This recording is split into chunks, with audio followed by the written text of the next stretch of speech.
So hi guys, welcome back to one more video of economics. आज हम एक नया चैप्टर स्टार्ट करने जा रहे हैं जिसका नाम है थ्योरी ऑफ कॉस्ट।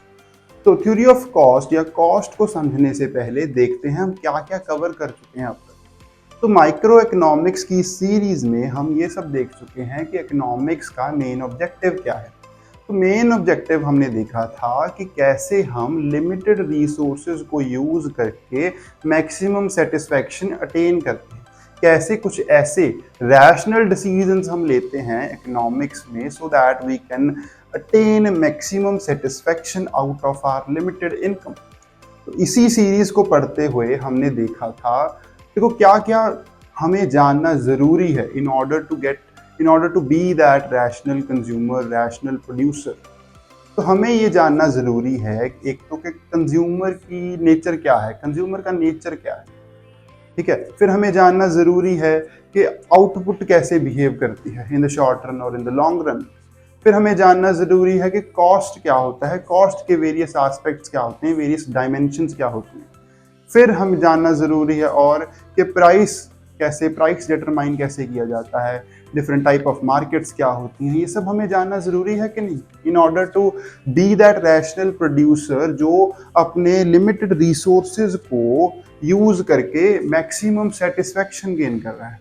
तो यही सब तो हम कर रहे हैं। अभी तक हमने थ्योरी ऑफ प्रोडक्शन कवर कर लिया, थ्योरी ऑफ डिमांड में हमने देखा कि कैसे एक कंज्यूमर का जो बिहेवियर है वो कैसा होता है, थ्योरी ऑफ प्रोडक्शन में हमने देखा आउटपुट का बिहेवियर कैसा होता है।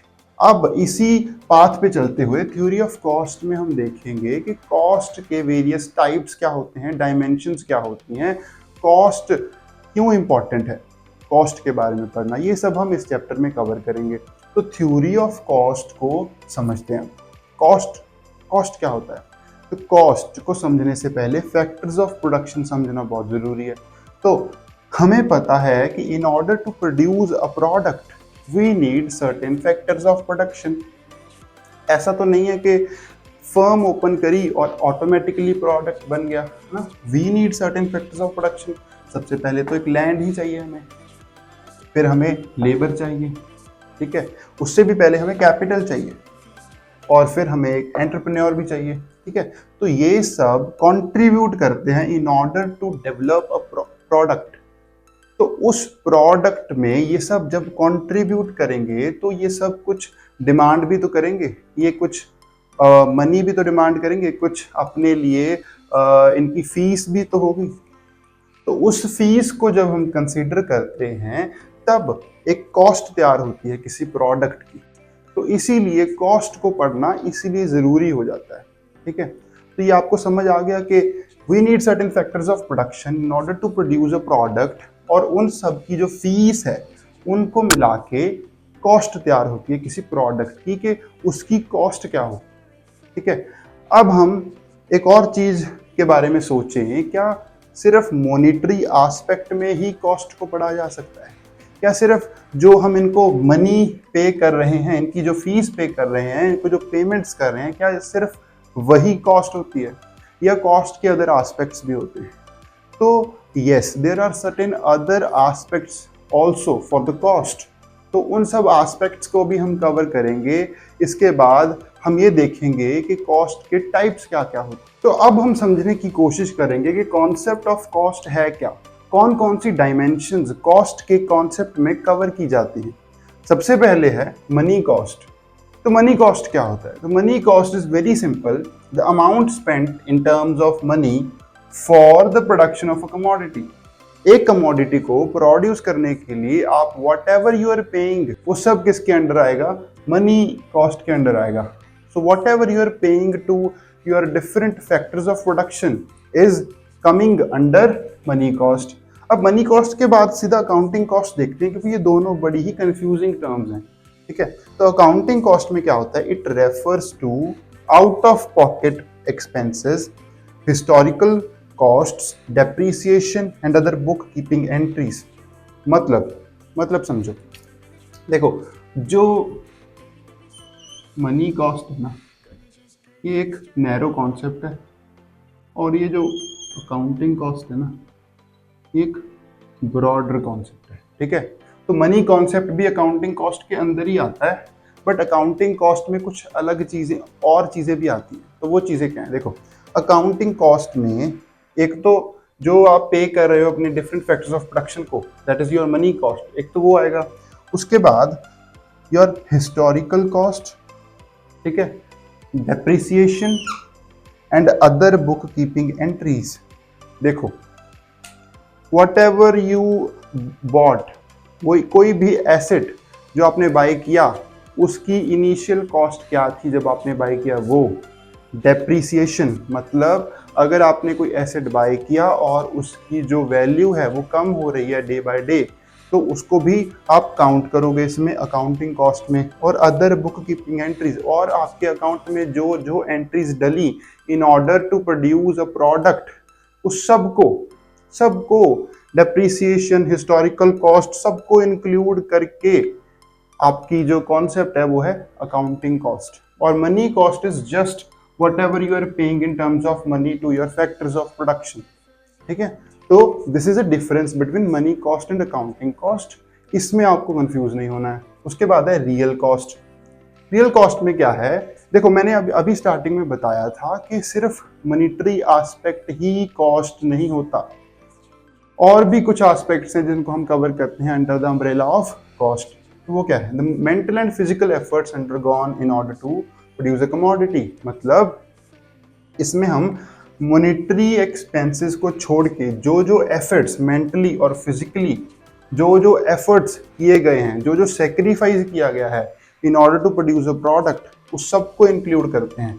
फॉर एग्जाम्पल, अगर आपने 10 आवर्स एक फर्म में लगा दिए, 10 आवर्स अगर you spent on a firm in order to produce a product, तो वो 10 आवर्स आपके, दैट इज योर मेंटल और physical effort, that is under the real cost. वो जो टाइम चला गया that you could have spent somewhere else, maybe with your family, that is the real cost, ठीक है। और जो जो आपने सेक्रीफाइस किया, एक तो टाइम सेक्रीफाइस किया, और whatever you sacrificed your health, whatever you are sacrificing mentally or physically, but इसमें मॉनिटरी एस्पेक्ट नहीं कवर होता। तो whatever mentally and physically efforts और sacrifice, you are sacrificing something, comes under real cost. उसके बाद है social cost. तो अगर आपकी फर्म, देखो, सोशल कॉस्ट वो है जो एक सोसाइटी ओवरऑल पे कर रही है। जो आप एक प्रोडक्ट प्रोड्यूस कर रहे हो उसके लिए what ever the society is bearing, that is called social cost. For example, आपकी लैंड में पेस्टिसाइड्स एंड फर्टिलाइजर्स यूज हो रहे हैं, तो अब वो जाके बायोडाइवर्सिटी को हार्म करेंगे। वो आप एक जो कंज्यूमर है उसकी हेल्थ को भी हार्म कर सकते हैं अगर आप एक्सेस में यूज कर रहे हो तो, ठीक है। तो वो सॉइल पोल्यूशन और जो वाटर पोल्यूशन है अगर वो भी कर रहे हैं तो that is your social cost. अगर आप नॉइज पोल्यूशन कर रहे हैं that is a social cost, water pollution कर रहे हैं that is a social cost, pollution कर रहे हैं, that all comes under the social cost. ये थी फॉर कॉस्ट, और भी कुछ टाइप की कॉस्ट हैं वो भी अब हम देखेंगे। Now there are some more types of cost that we have to learn. सबसे पहले इम्प्लिसिट कॉस्ट। तो इम्प्लिसिट और एक्सप्लिसिट कॉस्ट को पढ़ने से पहले यहाँ पर जो मेन बेस है इनकी क्लासिफिकेशन का वो क्या है, दैट इज हिडन। देखो, जो इम्प्लिसिट कॉस्ट है ये ऐसी कॉस्ट है जो हिडन होती है, जो हमें सामने से दिखती नहीं है कि ये भी कोई कॉस्ट इन्वॉल्व थी, ठीक है। बट जब हम एक्सप्लिसिट की बात करते हैं, ये ऐसी कॉस्ट है जो हमें सामने से दिख जाती है इजीली, ये कॉस्ट इन्वॉल्व है, ठीक है। अब इसको पूरी डिटेल में समझते हैं। देखो, सबसे पहले डेफिनेशन देखते हैं, the foregone cost of using resources owned by the firm.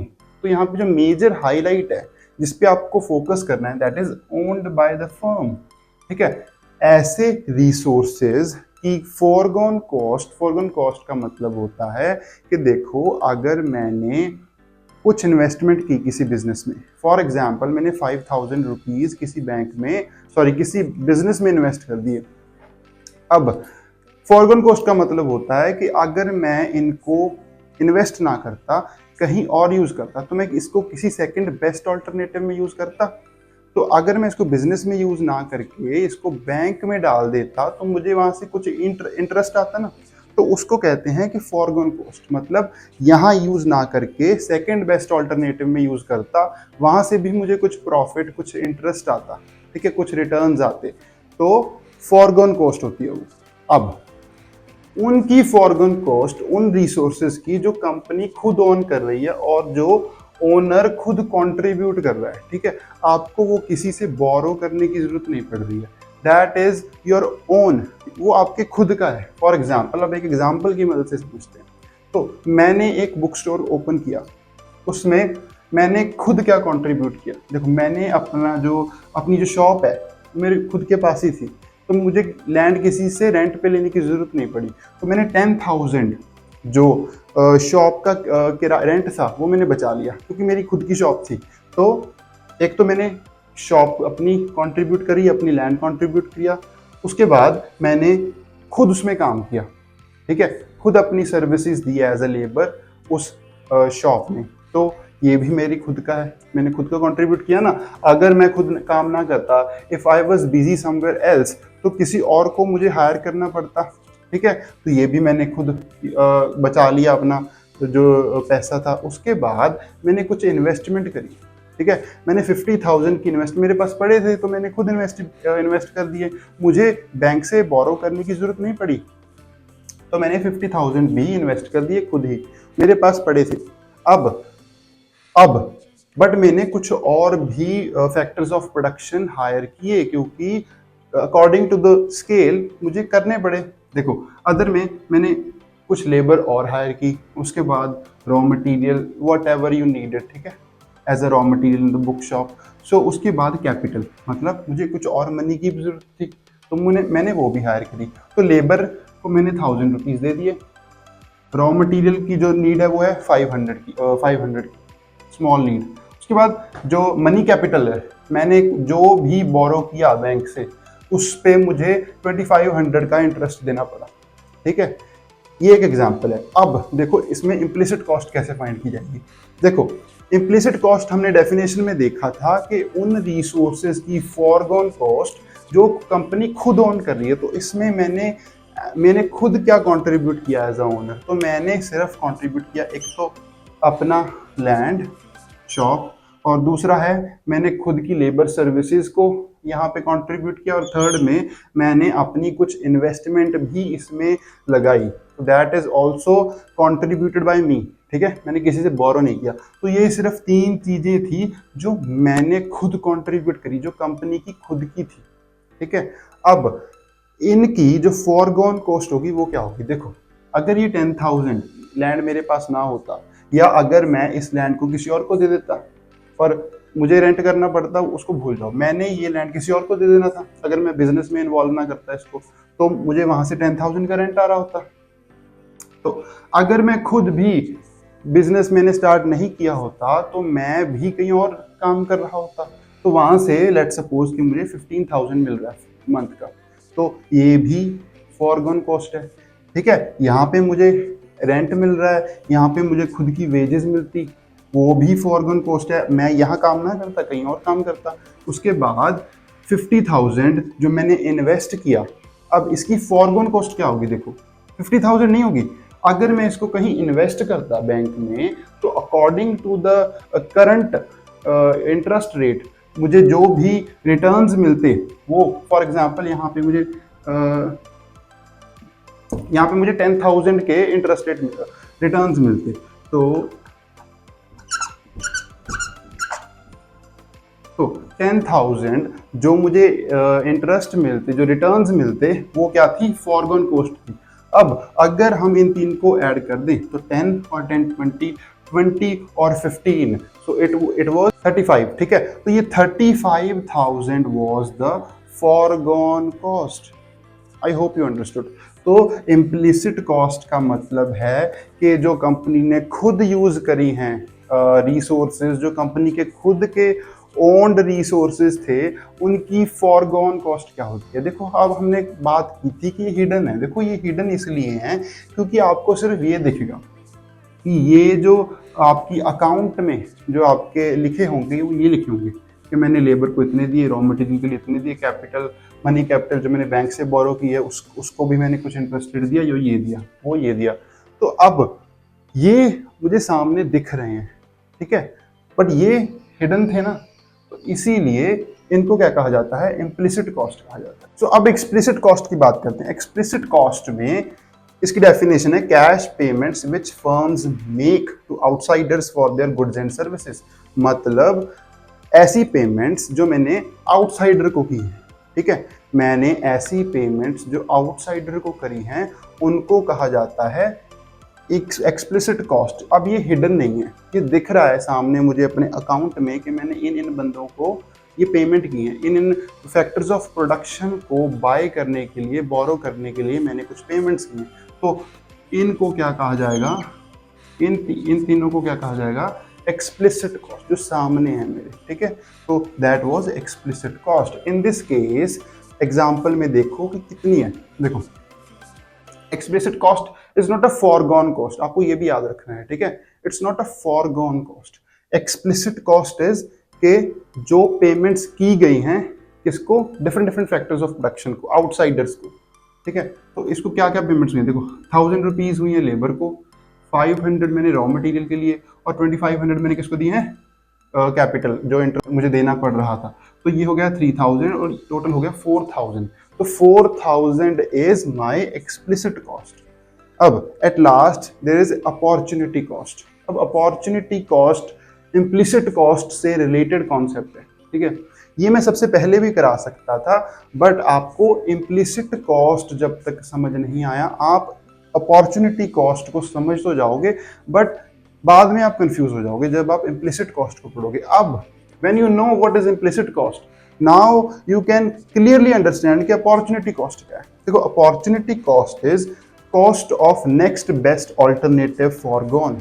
मतलब कि whatever I am using here, सबकी जो फॉरगॉन कॉस्ट है, मतलब सिर्फ ओन्ड बाय द फर्म नहीं, जो मेरे खुद की कंट्रीब्यूशन थी एज अ ओनर, ठीक है, एज एन ओनर, वो नहीं, सबकी फॉरगॉन कॉस्ट को क्या कहा जाता है, अपॉर्चुनिटी कॉस्ट। जब हमने इम्प्लिसिट कॉस्ट पढ़ा था तब जो मेरी खुद की कंट्रीब्यूशन थी उनकी फॉरगॉन कॉस्ट की बात हो रही थी, बट जब हम अपॉर्चुनिटी कॉस्ट को पढ़ते हैं तो इन तीनों की फॉरगॉन कॉस्ट और जो आउटसाइडर्स को पेमेंट हुई है उनकी फॉरगॉन कॉस्ट, सबको मिला के क्या बनेगा, अपॉर्चुनिटी कॉस्ट। अब एक लास्ट टाइप की कॉस्ट जो आपको समझनी है, that is a private cost. तो देखो, प्राइवेट कॉस्ट क्या होता है, प्राइवेट कॉस्ट। तो प्राइवेट कॉस्ट का मतलब है implicit cost plus explicit cost, ठीक है। देखो, explicit plus implicit, explicit cost plus implicit cost. देखो, इम्प्लिसिट कॉस्ट का मतलब था कि foregone cost of resources owned by the firm, और एक्सप्लिसिट कॉस्ट का मतलब था कि जो कैश पेमेंट्स हुई हैं आउटसाइडर्स को। तो जब हम इन दोनों को ऐड कर देते हैं, foregone cost of my resources as a owner, जो मैंने कंट्रीब्यूट करे हैं, जो मेरे को किसी और से बोरो नहीं करने पड़े, और एक्सप्लिसिट कॉस्ट मतलब जो मैंने आउटसाइडर्स को पेमेंट की है, तो इन दोनों को जब ऐड कर देते हैं then we get the private cost.